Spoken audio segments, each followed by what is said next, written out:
Right, today we're going to be looking at being proactive. And in our session today, we're going to be looking at the difference between the cycle of concern and the cycle of influence. And also, we're going to be looking at the difference between reactive and being proactive. Now, let's start off with the cycle of concern and influence. First off, we'll look at the cycle of concern, but before we do that, we should start off with a story. Imagine you had 1 month until your next exam and you decided to begin studying. However, because the weather is bad, you've been feeling quite cold, making it more difficult to concentrate. You've also found that there are people in your school who have been saying mean things about you. On top of that, your little brother keeps coming into your room when you're revising, trying to distract you. Also, your notes are not good because you've been feeling as though your teacher hasn't really been teaching you.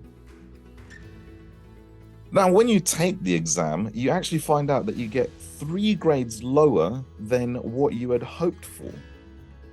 But it's not your fault, is it? If these things didn't happen to you, you wouldn't have done as badly as you did. The things that did occur and the things that did happen to you, they are found in the circle of concern. So what actually is the cycle of concern? Well, the cycle of concern are the things that you cannot control, the things that exist in a world where you have no control at all. And this looks like the weather, maybe what others think of you, perhaps politics, the economy, other people's opinions, and other people's mistakes. All of these things you cannot control, but they are found in the circle of concern, and it influences the outcome that you have, the result that you have, or so it seemed to have influenced. Now, reactive people tend to focus on the circle of concern. When things are not going well for them, they tend to blame others or other things for their situation. They are people that say, look, it's not my fault that I got 3 grades lower than I anticipated. If my brother hadn't come to my room, if the weather wasn't bad, if I wasn't dealing with the mean things that other people had said to me, I would have been able to study, and therefore I would have been able to get the result that I was looking for.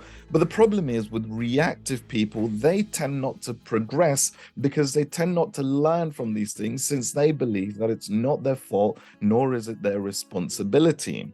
Okay, but what about the circle of influence? Now, no matter what happens, you have a responsibility. This was taken from the book known as The 7 Habits of Highly Effective People by somebody called Stephen Covey, and he used this phrase responsibility. And responsibility is an ability to choose how you should. We are responsible for our own lives, actions, decisions, and behavior. It all falls on us.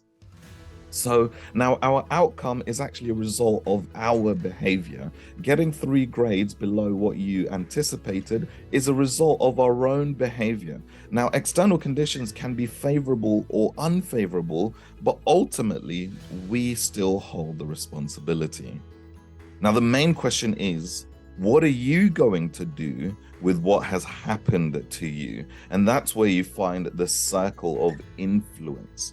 Now, the cycle of influence are the things that you can control, the things that exist in a world where you actually have some degree of control. And what does that look like? Well, what is your attitude going to be when people are saying stuff about you, or when the weather is bad? How are you going to think about that? Also, what are you going to learn from the mistakes that occurred? Let's say you did actually get 3 grades below. How are you going to learn from this and then move on so that you do better next time? Also, how you spend your time and the people you spend your time with as well. What habits do you need to put in place to make for a better outcome the next time? And maybe what hobbies do you need to have to hang out with people of greater influence and greater positive influence in your life? Those things are found in the circle of influence. See, proactive people, they tend to focus on the circle of influence. When mistakes happen, and mistakes happen all the time, they think about how they acted, and what they can learn from it, as opposed to just saying, look, it's not my fault, and then moving on, being quiet about it and not thinking that they can actually take on anything from it.